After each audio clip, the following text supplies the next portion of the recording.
if somebody doesn't trust you, they're not going to do business with you. I mean, we've all heard that thing about we do business with people we know, like, and trust. But the reality is, if you don't get to trust, you don't get to a customer. Welcome to the My Future Business Show, where we get you in front of your best audience and keep you there. Not only are we interviewing the biggest names in business to help you become even more successful, we're inviting you to book your spot on the show to help you grow your business. So at the end of the call, make sure you fill in the interview application form at myfuturebusiness.com/interviews.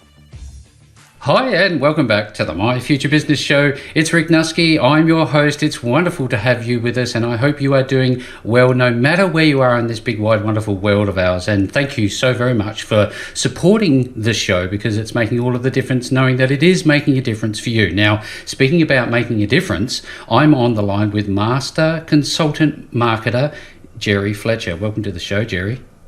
Thank you so much. Appreciate being here. Now, you and I just touched on the fact that we haven't had too many conversations on the show to do with consultant marketing, and we're going to obviously explore that, Jerry. But I guess the best place that I always like to start off is not in the business space. It's more about the person behind the business, because at the end of the day, that's what runs businesses, isn't it? Yeah, it sure is. Well, look, with that being said, I'd love to start by knowing where you are. Where are you located? Well, most often I tell people that I'm located just south of Portland, Oregon, in the United States, where the sidewalk runs out. So I wonder, given that the sidewalk runs out, Jerry, is there any major landmarks that anybody might be familiar with there?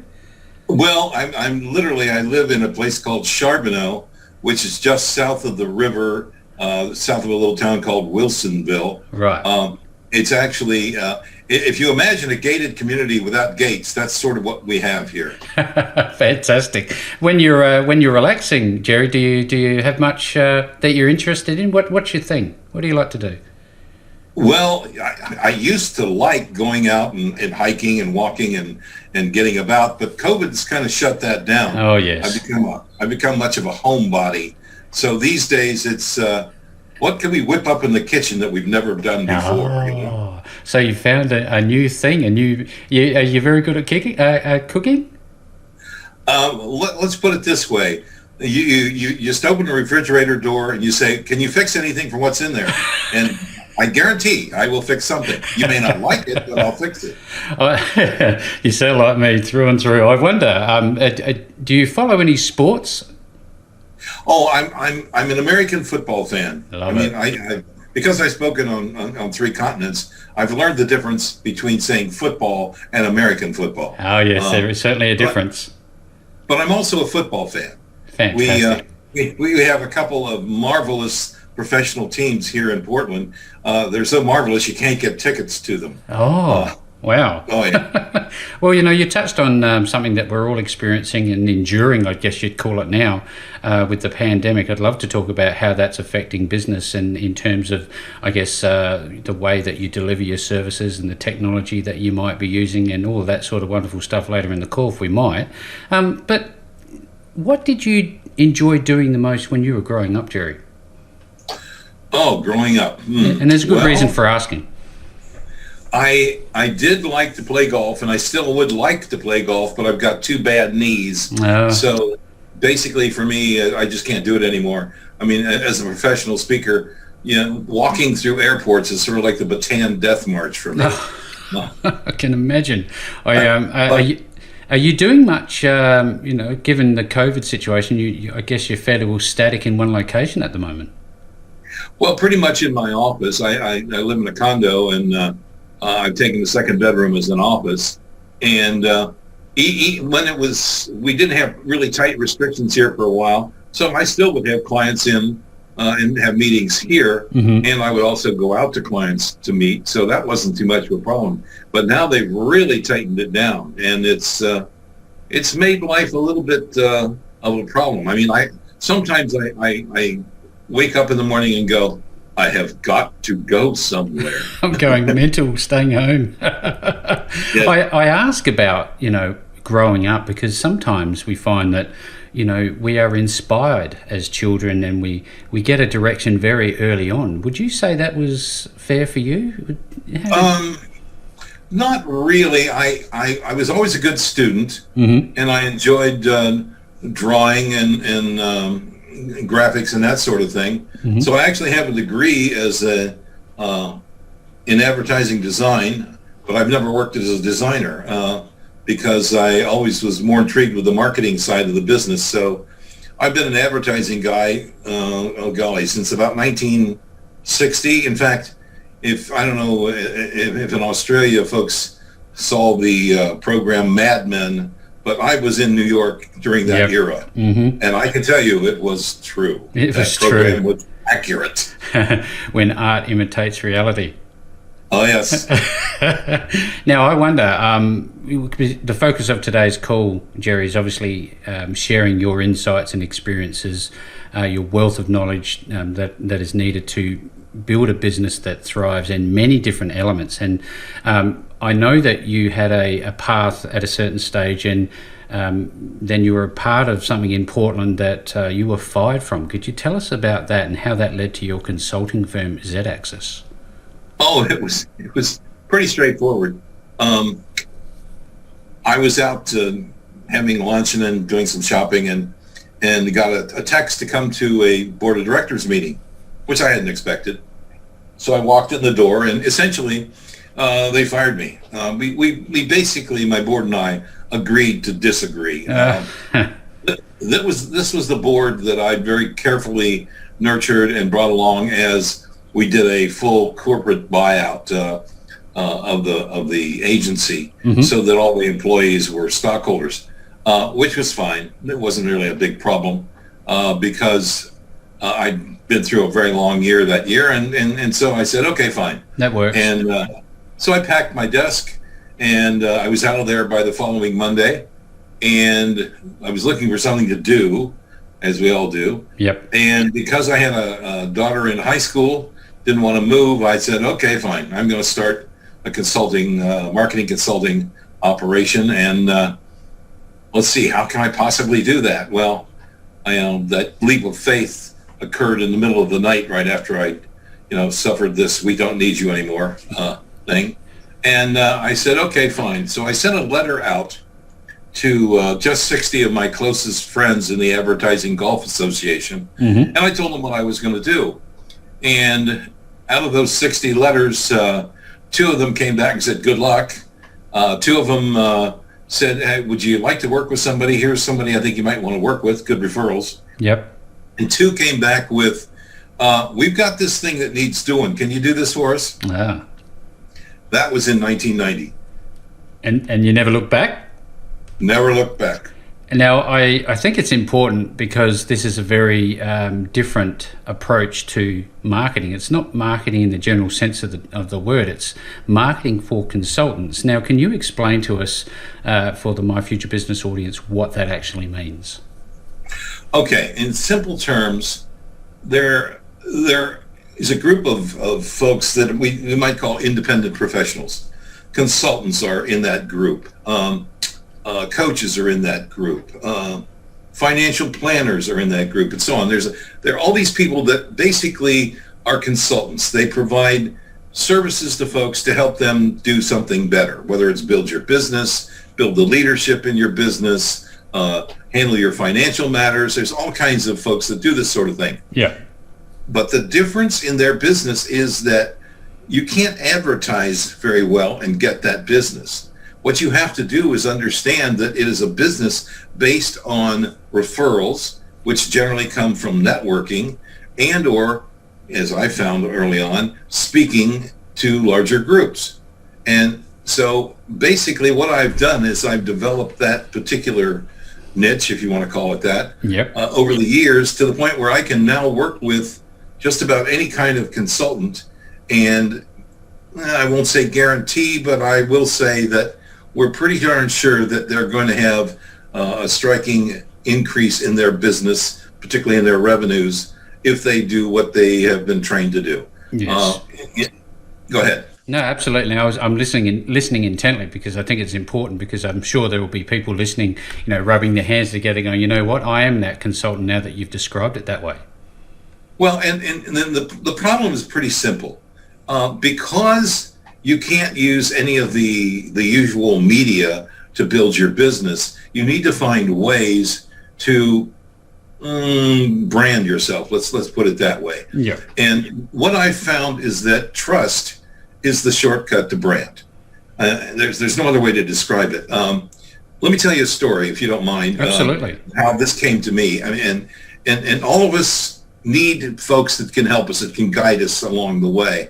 And so what happened to me was I had done a keynote about networking for a friend of mine, and we were celebrating in a nice little Chinese restaurant not far from where I delivered the keynote. And so at the end of the meal, the fortune cookies came. And and so, I cracked it and looked at it, and I read, "The wise man knows everything. The shrewd one knows everyone." And my friend Michael, who hired me to do the keynote, pushed his glasses down his nose, looked across them at me and said, "Well, that's pretty good as far as it goes." And I looked at him and said, "What?" And he said, "What you know is important. Who you know matters. But the single most important thing about building a business is who trusts you." Think about that. If somebody doesn't trust you, they're not going to do business with you. I mean, we've all heard that thing about, we do business with people we know, like, and trust. Mm-hmm. Well, people just kind of throw that out and don't think anything about it. But the reality is, if you don't get to trust, you don't get to a customer. I wonder, Jerry, is this as important in a product-centric business, trust, as opposed to a service-based business? Is there value in having it? Trust is important. However, the methods for getting to trust are slightly different. Let me see if I can make that clear. In a service-based business, the first thing that happens, and I don't know about Australia, but I do know that in the United States or in North America, the most asked question is, "What do you do?" The way you answer that question is going to make you either memorable or not. It's going to generate a way for people to think about you and who you are, and it's going to give them a reason why they should trust you and a way to refer you. Now, because people are very reticent about introducing themselves, that, if I can train someone to do that, yep, in a service-based business, they're going to do well. Now, what happens in a product-based business? Well, in products, you tend to have more people involved, okay? Mm-hmm. And you tend to have a need for people to understand what that premise that the company operates on is, okay? And so trust is very important there, but you have a much more difficult way of getting or generating it, because people, the first time they buy a product, either it works or it doesn't. The first interaction they have with a salesperson for your company, either it's good or it's bad. The first time they have a customer service question and they ring you up on the phone, it's either good or it's bad. So it's much more difficult to build and maintain trust in a product-oriented operation. However, in a service-based operation, particularly for solopreneurs, it's much easier to maintain that trust basis.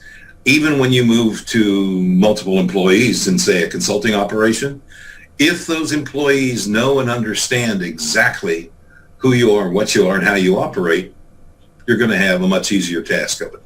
Jerry, is this, when we talk about building trust in a service-based environment, is this more about, let's use I don't know, for lack of better examples, a dentist. When somebody asks you what you do, you say you're a dentist.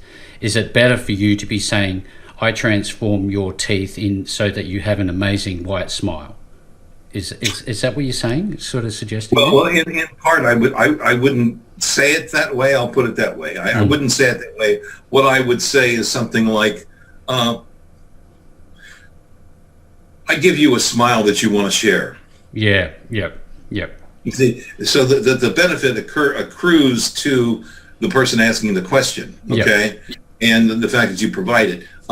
This is part of what I call 30-second marketing, and let me give you an example out of my early days as a consultant. Mm-hmm. I used to go to like a Chamber of Commerce meeting, and how you introduce yourself at those kinds of meetings. Yep. And I would stand up and I'd say, I build websites that make rain, and I'd shut up. By the time the thing ended, there'd be 3 or 4 or 5 people coming over saying, hey, can you tell me about that? And my next statement would be, well, you know how since you built your website, you're having difficulty getting changes made, and you just can't get them to pay attention to you. Your niece or your nephew did a great job before they went off to college, but now you got a problem. You can't get it fixed. And their heads are nodding. Yes. Then I would say, well, I'll tell you what would you think if we could provide you with a website where you can change every word and every picture, but we'll fix it so you can't screw up the navigation? Would you like that? And of course they're going, yeah, that's what I need. Yeah. And at that point I would say, well, look, I can't talk to everybody now, but why don't we set a meeting, for coffee, and we'll talk about it, or we can do it in your office if you like. What day would be good for you? And you set those meetings. Yep. I put my daughter through college and grad school before she got her PhD with that simple statement of life. It's really powerful, because what it is, the messaging is interesting but incomplete. That's obviously a very well tried and true tactic. You've got micro commitments, small yeses along the way, you're getting them to agree. There's just so much to learn in all of this. Now, a large part, not all, but a large part of my future business audience are startups, they're small business owners, and they may not necessarily have all of these skills. Where would be the first thing that you would focus somebody's attention if they were that person working with you? Oh boy. Generally, when I work with a fairly elite group of consultants, that's the easiest way to put it. Yeah.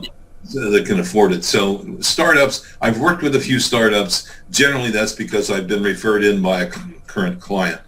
But where I start is, okay, what is it you do? And I just let them answer the question, right?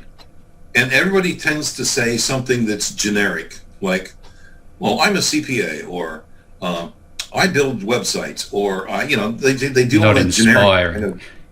Totally uninspired. And it has a tendency for people to, they continue to talk in that vein, so that they're talking about what they do, not in terms of what the potential client is looking for. The outcome. So that's the first piece. The second piece is most people are afraid to introduce themselves, and they're afraid to go networking. And it's particularly difficult with some of the younger folks these days, because they tend to be, how can I put it? We're about 50% of the population is introverted. I'll start there. Yeah. Okay. And those people have a difficult time anyway. They're great listeners, but they're not great storytellers, for want of better terms. So what we have to do is overcome that inertia that they have. And the easiest way to do that is to help them figure out, how can I describe what I do in terms that tell the customer what it does for them? Now, there are multiple ways to do it. There are 3 that I teach, and the one that's probably the most interesting is what I call the startling explanation. For instance, I was doing a workshop one time, and a lady came to me before it started, and she said, would it be okay if I describe myself this way when you're having people introduce themselves? I said, oh, no, that would be fine. But let's just see what the reaction is, right? Well, so we started around the room. She was about, halfway around the room. And she stood up and she said, I traffic in human flesh. You could have heard a pin drop 3 states away. I can imagine. It's incredible. And I said, okay, please go on and tell them what you mean by that. Please clarify. She said, you have to understand that I'm a lawyer that deals with adoption. And I use that term only when I need to get somebody really startled. And I said, so like when? She said, it's really great at cocktail parties. Okay. Later on, after we finished the session, she was sort of hanging back, and she tapped me on the shoulder, and I said, what's up? And she said, you'll love this. And I said, what's that? She said, 2 people came up to me and asked me for my help because of that introduction today. we want to hear or have a conversation with people. Yeah. Not hear a commercial. So the first thing that I try to get people to understand is you can have a conversation. That's all you're really going to do. Mm-hmm. You're going to talk to someone and you're going to try to tell them how you can help them. Okay? But more importantly, because I know you don't like to be outgoing that much, the first question you're going to ask is, what do you do? And you're going to listen. And you're going to be able to identify whether you can help that person or not. Yeah. Because you may have asked along the way, what's the biggest problem that you're having? Right? So the key is having a conversation, not doing a commercial. And as soon as you take things and put them in that realm, people start to relax. It's like, oh, I can do that. Okay? Yeah. And once they have a little time to rehearse those very quick statements, the hook, I build websites that make rain. Okay. Mm-hmm. Okay. The hold, which is, how, and you describe the problem that most people that you can help have. Okay. And then, well, what we do is, and you describe how you solve that problem. And then the last piece, which depends on where you're at. Okay. Because if I'm in a situation where I've got 3, 4, 5 people vying to get my attention and I need to sit down with them and talk to them, I'll just try to get a next time that we can get together. But if I'm in a situation where it's one-on-one, or I'm having to explain how this whole thing works, then what I'll do is I'll tell a story about how it's worked for some client that I've had. I mean, I'll give you, for instance, one of my clients is a very high-end consultant who does leadership work inside companies. Mm-hmm. This is a guy who's run 6 Fortune 500 companies. I mean, he knows what he's doing. Yeah. He's a heavy hitter. And when I first said to him, I said, we've got to find a way to describe you. And he said, well, yeah, but I am not so sure. And I said, look, we'll just look at the testimonials you have already and see what's in there. And we started looking. And as we looked, we found that there was this kind of resounding thing that was there all the time, that he would help people clarify what they're doing and where they're going. And then as we were going through these testimonials, one of them just sort of leapt off the page. And what it was a fellow had said, working with you is like driving in the fog. I don't know where the end is going to be, but I know we're going to get there. And so I said, okay, what if we call you the defogger? And he looked at me and said, you're nuts. I went, okay, well, maybe I am. Well, we started calling him the business defogger, and that went along fairly well. But then because I do his testimonials, I interview people on video and so on for his testimonials. Mm-hmm. The thing that we kept hearing was, I hired him because I knew he could get us to clarity, but even more important, he gets us there fast.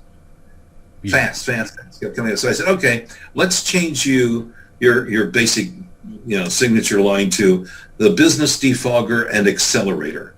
And he said, you are absolutely nuts. And I went, well, let's try and see what happens, right? Try it anyway.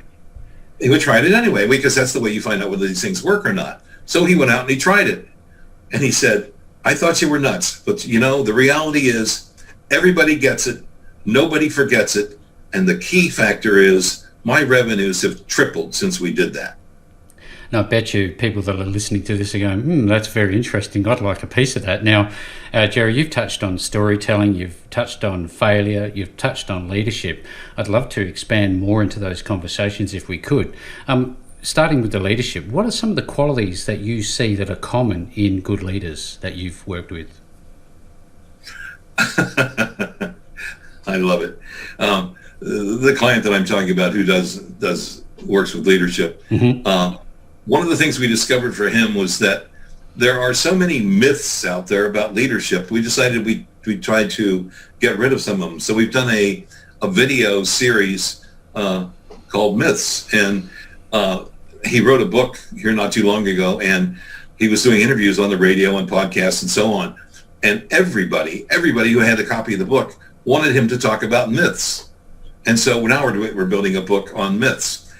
The thing that I find, and why I'm using that as an example, is that the best leaders are the ones who can see that what is currently called the best practice may not be at this point in time, or it may be something that we've just heard and heard and heard to the point where we believe it, but we don't know how to verify it. And that's the critical element here. Mm-hmm. One of the things Jim will do, we'll sit down and do 15 or 20 of these at a time, and he'll just take a note that says what the myth is, and then he'll speak to it. The key for great leaders is that they are leaders. They're not afraid to lead, okay? That's the first piece. The second piece is they are not, how can I put it? They aren't narcissistic. Yeah. They are people who know that they don't have all the answers, but they do know how to inspire other people to help them find the answers.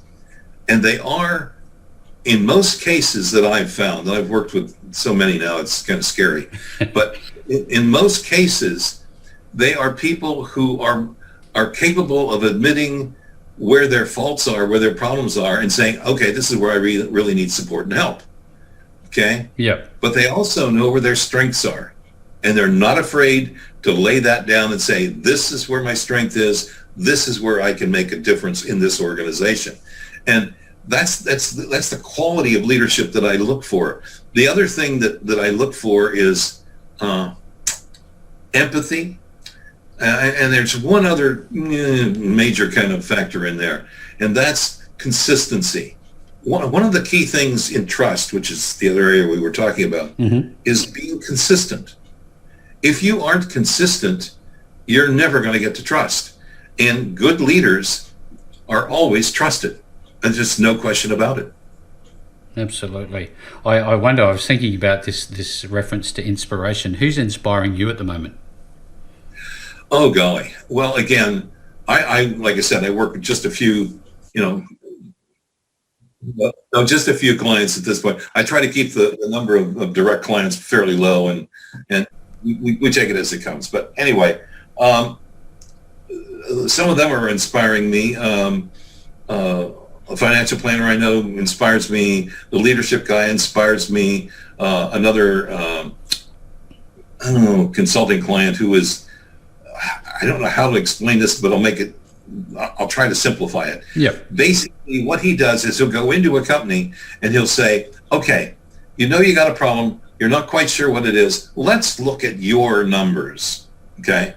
So what he does is he looks at their situation, their numbers, they generate all the information, and then he simply looks at it. And 90% of the time, it's probably right, what he does is he finds that there's a way to, how can I put it, tinker just a little bit with what they're doing and change the outcomes that they get. I mean, for instance, in one company, they were a distribution firm, I'll put it that way. They were spending huge amounts of money on the lowest 5% of income people or organizations that they sold to. And he pointed it out. It's a simple thing. Yeah. And said, okay, so why don't we see what we can do to help those people get what they need and remove them from our list so that we can concentrate on the ones that are generating, the top 20% that are generating 80% of our income. Now, it sounds like a simple solution. But if you're the business person that's involved, you may not be able to see it. Too close. Too close. Yeah, it's pretty powerful. I mean, especially when you're getting those fresh sets of eyes on it. I'm looking back at your experience, Jerry, and I want to give a well-rounded interview to add the most value for the listeners. And I'm thinking about failure. What can people learn from failure? And do you have any examples that you could share with us? Oh boy, I got examples. The one thing that I would say is that we are a culture that is always being told about how wonderful it is to be successful. We always hear about all the successes that people have had all the time. Yeah. The problem is that you don't learn from success. You learn from failure. It's true. And I don't know who said it, but some wag once said, fail often, fail fast. Yeah. And I gotta agree with that because I've seen it work. I mean, for instance, a good friend of mine and I were having lunch and she was saying that the most interesting person she'd ever met was a guy who ran a company that she was handling the advertising for. And she had been involved with a promotion that they were doing, and they dropped somewhere close to $500,000 on this promotion, and basically nothing happened. Oh. Okay, and it was the number 2 or number 3 person in the company that was running all this, right? Yeah. And she was meeting with the CEO and actually the owner of the company, and she said, "So what are you going to do about whatever his name was?" And he said, I'm not going to do anything. I'm going to sit down and talk to him and see how he sees how we can change things so that doesn't happen again." And she said, "Yeah, but I mean, you lost $500,000. And he said, "That's the cheapest $500,000 I've ever spent, because he will never let it happen again." Oh yeah, there's something to learn there, isn't there? Oh, let me tell you. Yeah. I have an interest in talking a little bit about your speaking. How did that come about for you, and was it natural for you to become a speaker in front of lots of people? Well, okay, when you're the new business guy for a business-to-business advertising agency, you tend to speak a lot anyway. Yeah. You're always doing pitches, and you're always, I was always volunteering for the local, marketing association and so on. So I was doing quite a bit of that. So when I got into consulting, I did a lot of things right up front, trying to learn what would work and how it was different from a lot of other things. And one of the things I did was I saw an article about a woman who'd written a book who lived in the same community I did. And so I picked up the phone and I called her and I said, "Hey, can we get together?" And she said, "Sure." And so we were chatting, and I said, so what do you do to try to build business? And she said, "Well, there's a number of things." She said, "Writing a book is a good thing. You can, that gets you a lot of attention." She said, "But you have to promote it on and on and on. Don't expect to make money on it. It's sort of like having an oversized business card." I went, "Okay, I understand that." Mm-hmm. And she said, "Knowing and understanding how to get a book put together is an important thing." Well, because of her suggestion, I wound up becoming the secretary for the Northwest Association of Book Publishers, which was an organization that trained people on how to, self-publish. Yep. Now, the other thing that she said you ought to do is you ought to look into speaking. And as a matter of fact, let me introduce you to a group that you might be interested in. I went, "Okay, fine." And so we have a nice, very expensive club here called the Multnomah Club, which is a workout facility and a few other things, mm-hmm. Great meeting rooms and so on. Anyway, so there was a meeting being held there, so I went. In the room were like 6 people, maybe 8, and they were talking about speaking and what it did for them and so on. Well, I became one of 4 people who started the Pacific Northwest, actually the Portland chapter of the National Speakers Association. So I've been speaking professionally since 1993.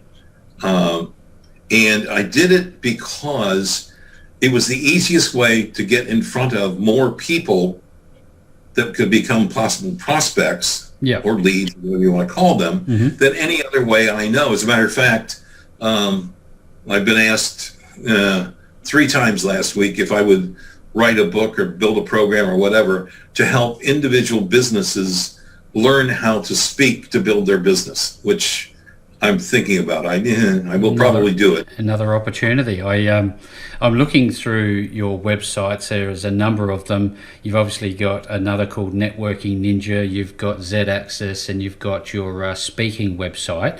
I'd like to just touch on some of the deliverables in your consulting. One of them's branding. Obviously, there's the marketing component. Tell us how important it is to have a consultant focus on developing a strong brand. Well, okay, let me see if I can simplify it. We're talking about a very complex process, but in simple terms, brand, as I said earlier, is an expression of trust. Yep. Okay. And if you think about it, there are basically 4 stepping stones to a successful business. The first of those is memorable. You have to be memorable. That's where it all starts. Okay. So that idea of having a way to describe what you do that people will remember, that's the first piece of it, because brand cannot be, how can I put it? You can't control it. You cannot control brand. All you can do is influence it. And the time when you can influence it most is when you're being introduced or when you're first meeting someone, okay? So you have to have something that's memorable there in the first place. Then once you begin to get a chance to work with somebody or just to become better known by them, you have to become unforgettable. And that means you have to go past that first statement to someone who has a unique differentiation about yourself, your product, your service, whatever it may be.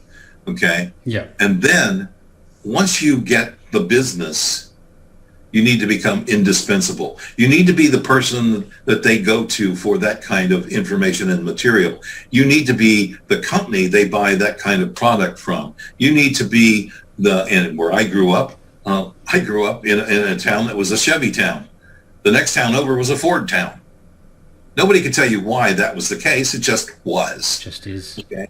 It just is the way it is, okay? So you have to become indispensable. Now, the key thing here, particularly for consultants, the folks that I deal with most often, is, you can do memorable, that's okay. You can become unforgettable. You can even become indispensable, but you got to really work at it, okay? But the step past that is what I call legendary. And to become legendary, you have to work with folks in such a way that you change the way they think. Let me say that again. You have to change the way they think. Okay? Mm-hmm. And if you do that, then suddenly you're the person that they always think of. And more importantly, their broad group of folks that they know will know that you're the one. The go-to. Say again? The go-to. Yeah. You become the go-to person, right? And the whole thing comes down to this very goofy kind of thing. Everybody talks about brand, but nobody knows how to do it. Did you ever notice? Yeah, absolutely. I was actually watching your video where you mentioned that, and I thought, wow, it's so true. Here's what to do, not how to do it. It's unfortunate, but it's also an opportunity, isn't it?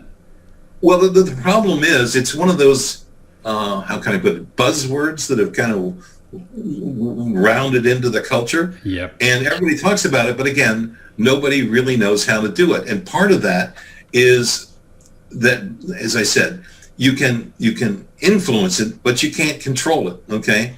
So when you try to control, what you do is you overreach, and you don't get the reaction you want because it isn't the reaction that your audience wants. I mean, in today's world, how do I say this? In today's world, you got to get to trust with four different groups of people, okay? The first one is yourself. You have to trust yourself. Now, just about anybody I know that's an entrepreneur or has been an entrepreneur has that little guy sitting on their shoulder saying, are you really sure this is the right thing to do? Yeah. They're always concerned about, am I doing the right thing? And getting over that's a part of it. Learning to accept that and fail and then understand what you've done and learn from the failure, boom, you're on the right track, okay? Mm-hmm. But the thing that really, really gets to you is that when you trust yourself, then you have to start to trust other people. You have to trust your staff. Now, if you're a solopreneur, you got two people to trust. You got the people that are doing the operations in the business and the ones that are building the business. Okay, that's one person, but it's those two. Now, if you have staff, you have to learn to trust your staff. If you work for somebody, you have to learn to trust the company, okay? But the thing that's changed the most in the last few years is that fourth component. And that fourth component is the customer. You have to learn to trust the customer. If you don't, you aren't going to get anywhere. And so brand has become a way of trying to make sure all four of those folks can trust each other. And that's the piece that most people miss. They don't understand. They can't control it. All they can do is influence it. It's some really incredible and powerful insights. There's just, there is just a myriad of different elements for people to be thinking about. And with that being said, Jerry, I wonder, you talked about earlier about working with a certain cohort, I guess. When people want to learn more about what you're doing, your speaking, your consulting, and so forth, what would be the process to work out whether or not they're eligible to work with you, and how would they go about that? Oh, it's pretty straightforward. If they just go to my website, jerryfletcher.com, they'll find all kinds of ways to determine whether that works or not, and ways that I can be of help to them. One of them is there's a quiz there that if they take the quiz, if they're already a consultant, we can probably tell them what their biggest single mistake is and do it fairly quickly. And that's a way to sort things out and find out whether it would even make sense for us to try to work together. Another thing they can do, if they're not ready for that, is to sign up for my newsletter, which is called A Different Slant. Within A Different Slant, goes out once a week. There's one audio, one video, and one article. And it deals with all of these kinds of things we've been talking about. Yeah. And it's kind of fun because what happens is people get it, and then my phone rings and they say, hey, tell me about, and we go on from there. The interesting thing with that newsletter is that it's a compilation. Boy, hard word to say. It's a compilation of blogs and other activities that I've done for the last, I don't know how many years. At last count, my VA was saying, okay, we've got 800 blogs here. Which ones do you want to use? So just a few. Yeah, just a few. So, but the thing is that what I find, and again, most of my clients find the same thing. We tend to think about things fairly straightforwardly, but when we sit down to do a blog, we try to give a little bit more information, a little more capability in it. And what I find is I go back and I look at my old blogs and I say, wow, there's some pretty good thinking going on there. And then I look at it and say, well, can I add to that right now? So basically we take the old blogs and add to them and put them into the newsletter. The interesting thing for me is that one of the things I look for in a client is the ability to look at patterns and see where the pattern isn't right, or to see another way to get to it. If you want to get involved, you want to build your business, the thing you have to do is stop looking at it as if you already had all the answers. You have to look at it from a standpoint of, how can we do this? I was in a meeting earlier today, a Zoom meeting, I guess that's the way to put it, with a group of people that were all speakers. And one of the things we were talking about is a simple idea of how you can feed things from one website to another. And all of us were kind of drawing blanks. And the guy that was hosting it turned to me and he said, well, have you had any experience with this? And I said, all I can say is I agree with what you've already said. But for the most part, trying to do what was being discussed is just going to lead to nightmares, particularly as I know the two people that want to do this are solopreneurs. It's going to just take way too much time. There's got to be an easier solution. Yeah. And he said, okay, guys, I'm going to leave the group for a minute and I'm going to go do a little investigation, see what I can find. Because if we're all in agreement here, there may be a new product in our future. Yeah, absolutely. Again, this has just been such a fantastic overview. Again, we could go a lot deeper, Jerry, as you well know. So whoever's listening to this call and you want to reach out to Jerry and find out more about his services, reach out to him at jerryfletcher.com. I know that you also have a LinkedIn profile that people can go and check out as well. You've got the Networking Ninja website. There are just so many different ways to find Jerry, and as is customary, I will be making sure to make all of the links available to you to get to Jerry underneath this post. No matter where you find the call, you will find a link. And all of this being said, Jerry, what a wonderful call. Thank you so very much for spending some time with me on the My Future Business Show today. Thank you, Rick. Thanks for joining us today. If you enjoyed the call, then make sure to subscribe, leave a comment, share us with your friends, and book your spot on the show at myfuturebusiness.com/interviews. And if you're looking for solutions that will help grow your business, then visit myfuturebusiness.com/shop.